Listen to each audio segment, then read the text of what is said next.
most original and creative talent in our business. Would you welcome Mr. Orson Welles? Ladies and gentlemen, Orson Welles again, come to call for another visit. Good evening. This is Orson Welles. Well, hello again. This is Buck Benny speaking. I'm here with John Henderson this week, and he's appearing on our Orson Welles chat, which he doesn't often get a chance to do, so I think that's exciting. Terry Phillips is here again, and Catherine Fuller-Seeley, some great folks, and we just want to come on and talk about Orson a little bit. This week's piece, his commentary, he does mention, because of course we're playing him from the same time of year that we're going through, he does mention the War of the Worlds, and that's where I think we're going to spend most of our time, unless folks found other things that they want to talk about in here. Again, a neat episode where I just always am impressed with how much ground the guy can cover in that much time. It's just 15 minutes, and he just shoots through everything. Oh, he does talk fast, but he talks clearly as he talks fast. Anyway, let's go. John, did you have anything that popped out to you, or anything you want to say about War of the Worlds is tied into this? Yeah, you mentioned that he's so good at like speaking so fast. Because it throws you for a loop when he makes a mistake. In this episode, he makes like a mistake. He says one word wrong, and it's just like that never happens to Orson Welles. He's got it obviously all scripted word for word, and just like boom, boom, boom, boom, boom, boom, boom. And one thing that I love about Orson Welles, I love like his radio show, The Black Museum. Yes. I don't know if you've ever heard it, but he's got that voice, that gravitas. But I love that he calls himself your obedient servant. Yes. And, obediently yours. I think that's a neat little sign off. So, and he does that was pretty cool throughout all the different radio shows that he's done over time, which I think is interesting. You don't have many guys that do that. It can be a comedy show. It can be a serious show. It doesn't really matter. He does it throughout. And then he also does this is Orson Welles. And that's kind of his sign on that he uses in most of his shows. Now, I don't think he uses that right at the beginning. I think at some point he switches over to that, but then he uses that throughout radio and on into television and everything too. Kathy, do you have anything that you wanted to point out? Well, I was curious. I was trying to look up this morning, how often, so the War of the Worlds recording in 1938 was live. Yes. And newspapers at the time, people wrote in and said, could we hear it again? We missed it. And it was not played again at the time, but I was curious if anybody knew, was everybody having to go from memory and myth in 1945 and later when they're thinking about the show? Does anybody know? I'm just curious. As I said, I looked on Wikipedia, that great source, and it started talking about other recreations and 50th anniversary kind of things. But I was just curious if anybody knew. I don't think was it ever put out on record? Done. It wasn't, they didn't play the recordings like other years as far as I know. Certainly that was considered a no-no up until pretty much Bing Crosby brought in the fact that you could play things delayed and things. They just thought it was, and actually the Orson's piece was part of that. It really cemented it in that we can't be playing with people. We've got to, our news is our news and our other shows are our other shows and everything's live and we don't mess around with our audience, because they certainly was some pushback on them about scaring the public with making it sound so real. But I then, but if it was not readily available to hear again, to me, that just adds so interestingly to this myth of what the War of the Worlds scare broadcast was. Well, and in the books that I've read about it too, that they say that is blown so far out of proportion that it wasn't nearly as many people as they like to say that were really panicking and things. It was more like hundreds or thousands of people instead of hundreds of thousands or millions of people or anything like they seem to get across. Terry, you got anything about this episode that you want to throw out there? Well, yeah, I want to provide a little context because not all of the why you're here. We and, love your context. Historical events are going to be familiar to people. Early on, he makes reference to General O'Dwyer. William O'Dwyer was, he ran for mayor of New York against Fiorello LaGuardia and lost. Then he joined the army and became eventually a brigadier general in World War II. And then he ran again for mayor of New York and won in 1946 and eventually became the American ambassador to Mexico. But the reason I mentioned him in this context is that I guess it's no secret, right, that we also do conversations about Jack Benny and Right. on another podcast. Yes. I remember an episode where where the cast of the Benny Show comes to New York and somebody says, "Oh, really?" And another cast member says, "No, O'Dwyer." And I think it's a conversation between Jack and Don. Right. And of course, Jack's response is, "Now cut that out." Right. Well, that is the O'Dwyer. It's General O'Dwyer, who There you Orson go. Welles refers to in Commentary. And He something also talks about today would not make any sense out of it. It's just one of those things that falls flat, and they're like, I don't know what. right. He's become kind of an obscure political and historical character. The other name that caught my ear was Getulio Vargas, the dictator of Brazil, who went back and forth between being in power and out of power, and who eventually committed suicide while he was in power. But Vargas, as Wells talks about, was, quite the narcissist. I don't know if there's anybody in politics today who's like that, but anyway, he was, and to the point where he persuaded the American government to fund filmmaking about his country. And one of the films that Wells directed, which was never finished, was called "It's All True" from 1941. And this larger than life character, Orson Welles, was not just an actor, not just a commentator, not just a filmmaker, but very involved on the cutting edge of international politics. And so his commentaries on this subject were not just somebody standing on the sideline making observations. He was right in the middle of things when all this was happening. Yeah, that's what I found shocking in this episode, and really in all the episodes. He does not pull any punches. No. He lets you know where he stands, and Yeah, and in upcoming episodes, he's going to even do that more. He'll have entire episodes that are strictly politically based, and so forth. I think it's a really interesting one that we're going to have in just a few weeks. I was just listening to it because I was checking out ahead, and it's all about lobbyists. And I thought, interesting how he's complaining about how many lobbyists there are back in the day. And then I would love to find out, before we play that episode, I'm going to research and see how many lobbyists we have now versus then. I mean, it's got to be just, 100-fold more than back in the day. But interesting, they still have that issue back in 1946 or whatever, 45, 46.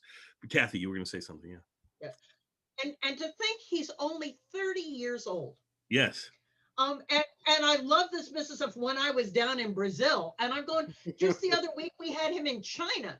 But indeed, good old Wikipedia helps me to say that he was kind of the forerunner of the CIA, had him be among the people, including Rita Hayworth, who were sent as goodwill ambassadors to all over Central and Latin America, South America, to both gather information as well as say, America loves you and all these things. So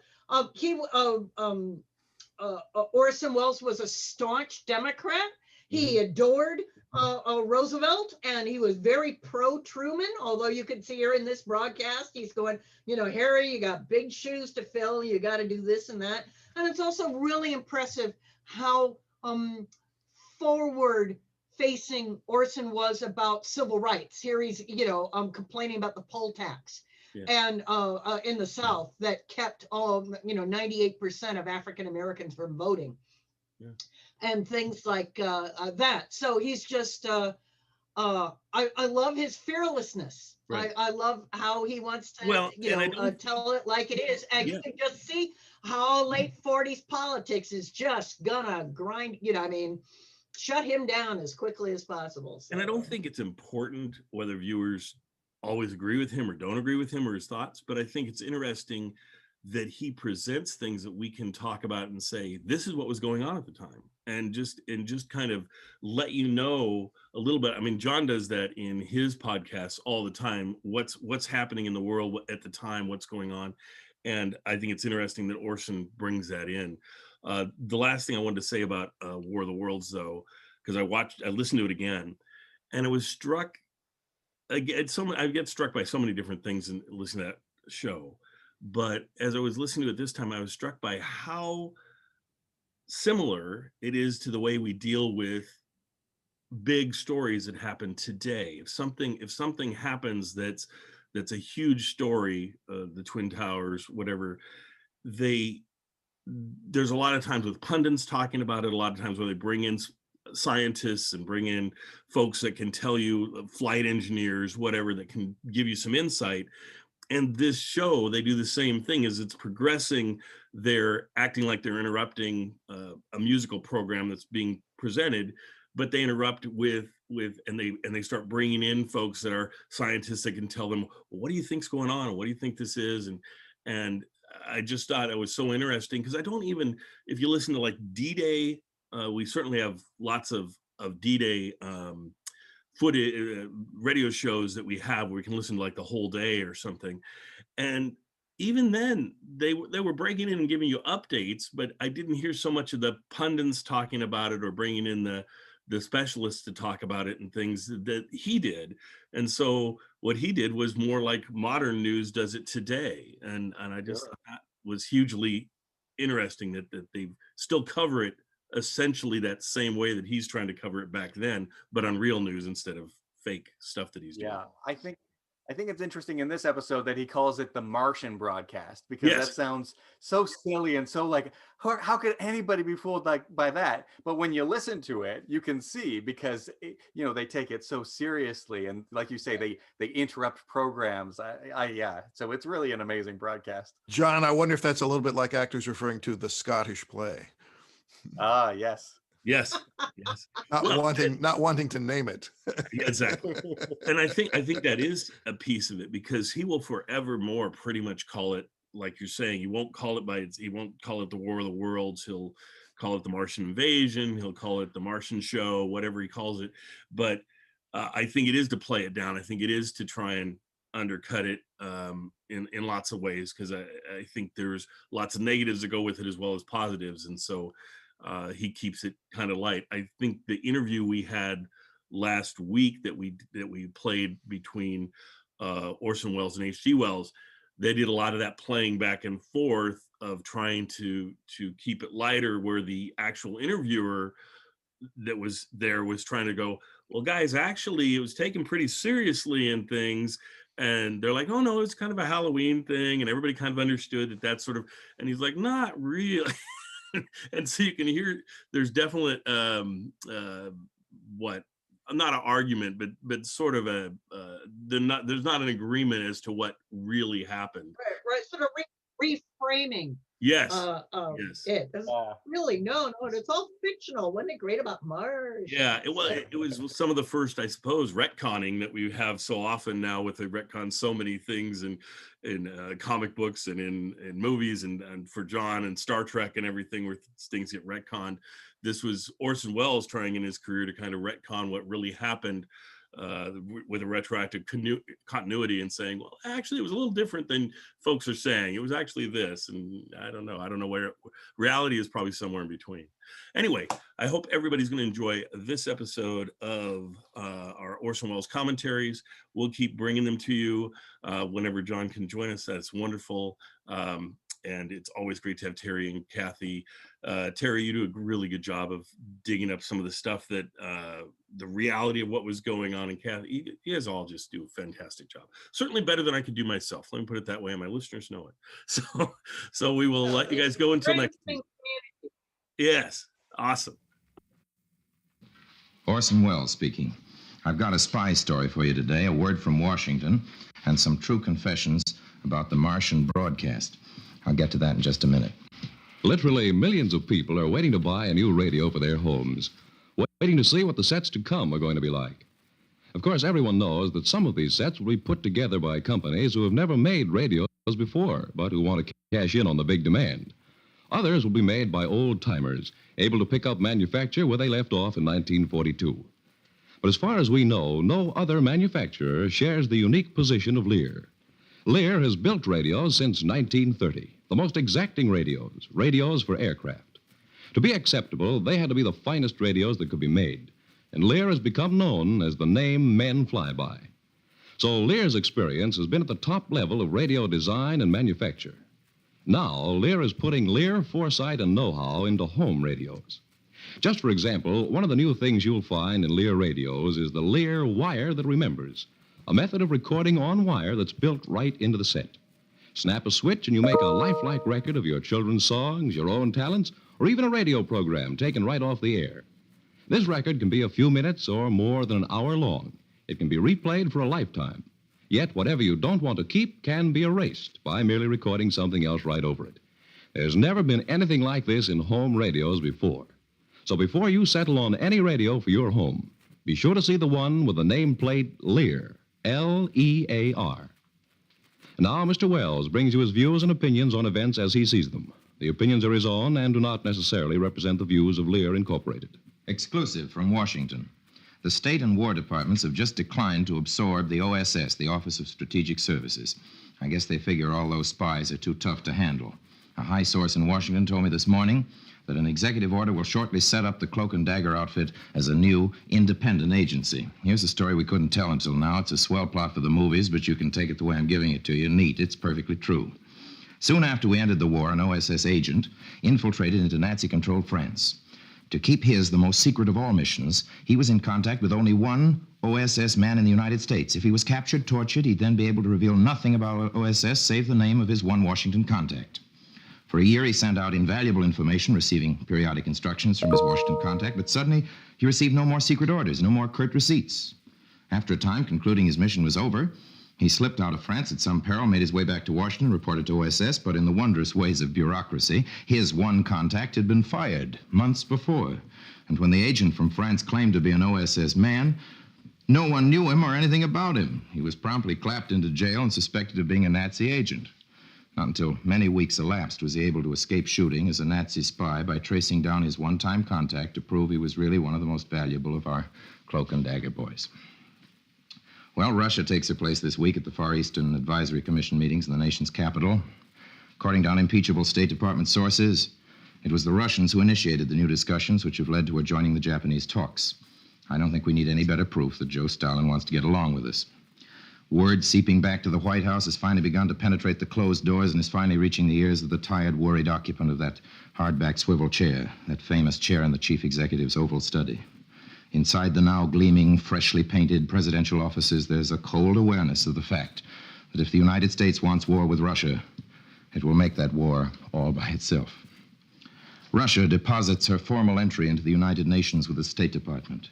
At that same moment, the World Organization springs to life, the seed carefully nurtured under an older and greater president, planted and tenderly, fairly tenderly cared for on California's jutting San Francisco shale, becomes the world's first faint hope of future peace. The corridors of the State Department and of London's Foreign Office in Whitehall have been buzzing with reports that Russia would bolt the new organization before it was set up.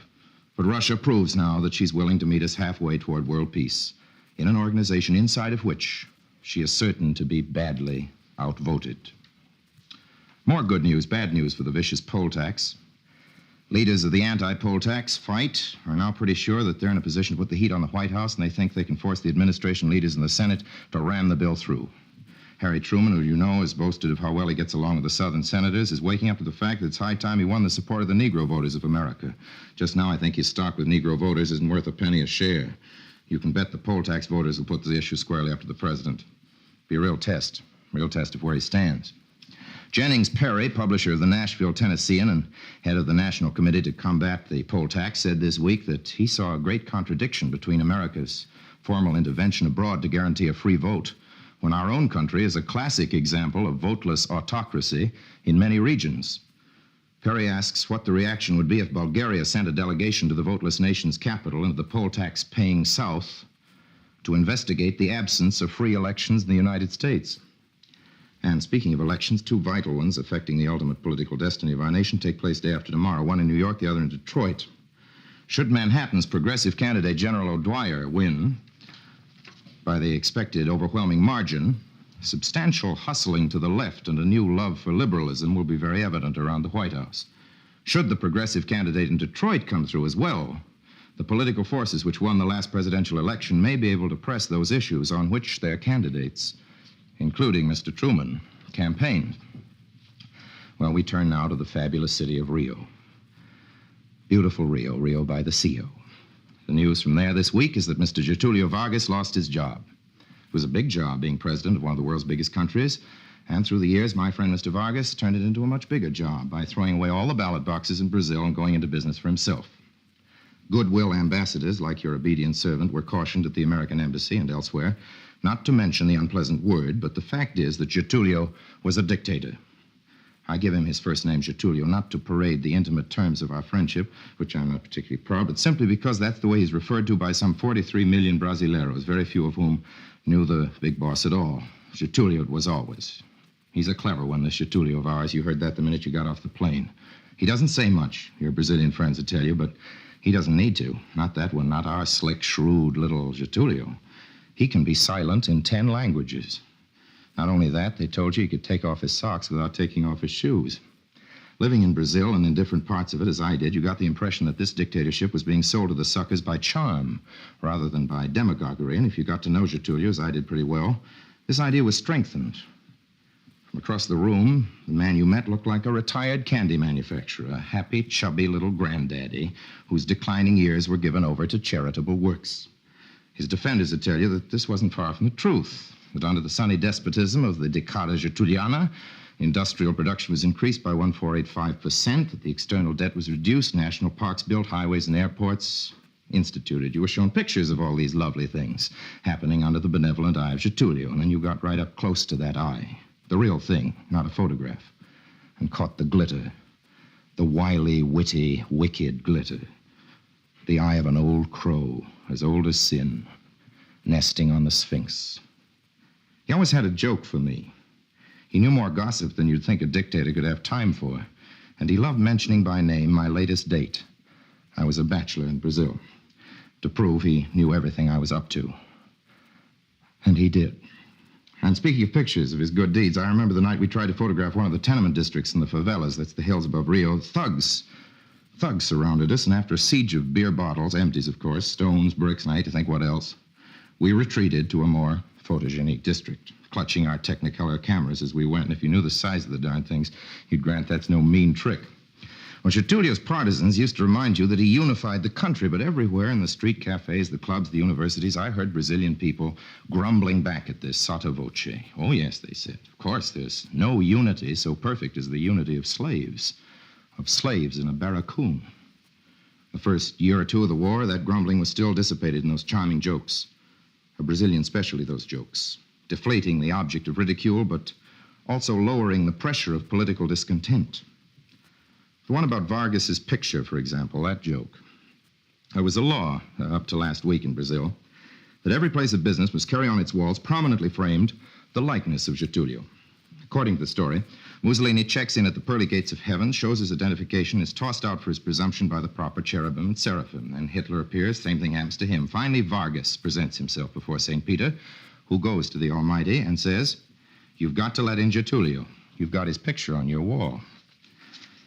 About those jokes, we like to think that satire is a dangerous political weapon. In representative government, it is. Under a despotism, it's a safety valve that works the clock around for the despot. Vargas actually hired people to make up those jokes about him. After Brazil ended the war, the people stopped telling jokes. Vargas promised free elections because he had to, promised them for right after VE Day. When he began thinking of declaring war on Japan, Brasileiros said it was a ruse to put off the balloting a little longer. A high-ranking Brazilian government official told me at the Conference of Inter-American States in Mexico last spring that the example of American soldiers voting last fall for a president in all the theaters of war, a spectacle beheld by amazed Brazilian GIs, would cost Vargas his power when those Brazilian GIs returned to Brazil. I printed that prediction in my newspaper column, and this week's flash of the bloodless removal of the smiling Iron Man bears it out. I happen to be intimately acquainted with the men behind the coup. They say their purpose is the guarantee of those elections so long delayed, and although the army figures ominously in the picture, I'll tell you that I'm inclined to be very optimistic. There are many real freedoms in Brazil today. Social freedoms, no dictator, however sly, could wipe away. I think these next years will discover a truly democratic Brazil, a valuable friend for our cause in Latin America. My guess is that if we move forward into a free world, Brazil will be marching right along beside us. And that, I hope, winds up the story of the cheerful tyrant from the South. This week retired is plain Mr. Vargas. Moral, the most dangerous dictator is the nicest one. Well, a fine, bounding case of strep throat kept me from calling on you last week, which was closer to Halloween than this is, but we're still close enough, I hope, to that witching season for me to mark an anniversary for the Mercury Theater. It was on Halloween Eve many a weary year ago that we brought before the listening public the first intelligence of a certain interplanetary invasion. Much has happened since then. There were real invasions. One black Sunday morning in December, I was sitting in the newsroom of a radio station when the word came to us about Pearl Harbor. I remember that for a little while, a lot of people thought I was up to my old tricks. I only wish I had been. Well, to be less gloomy, by way of goodbye today, may I please tell you an anecdote or two about the men from Mars. But first, your attention, please, for an interesting announcement. Up to now, only aviators have had Lear radios. They haven't been made for homes before. But now the engineering, the foresight, the meticulous manufacture that Lear knows so well is going into fine home radios, and what sets they are. Beautifully designed and made with a master craftsman's touch. Some include television. Some have record players and automatic record changers. Some have FM worldwide shortwave and the Lear wire recorder I described before. But if you think that radios with all these fine features must cost a lot, just forget it. For these fine Lear radios are right along in price with sets that don't offer nearly so much. There's a good-looking, capable table model at $19.95. And at the other end of the line, there's a beautiful console combination with television, FM, recorder, and everything that sells for about $500. We'll let you know just when you can hear these radios at your Lear dealer studios. Then you can see for yourself how really fine they are. We know you're going to agree that you get the most value for your investment when you buy a radio that carries the name Lear, L-E-A-R. And now a final word from Orson Welles. Well, that notorious Martian broadcast hit a large number of people in a large number of ways. There was, among other things, a strong revival of religious sentiment, I understand, and the churches were well filled for the whole of that hectic night.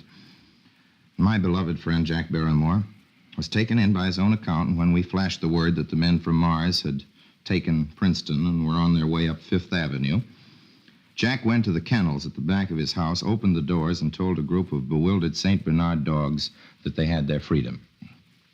Bing Crosby tells a wonderful story about a famous golfer whose name I'd better withhold, because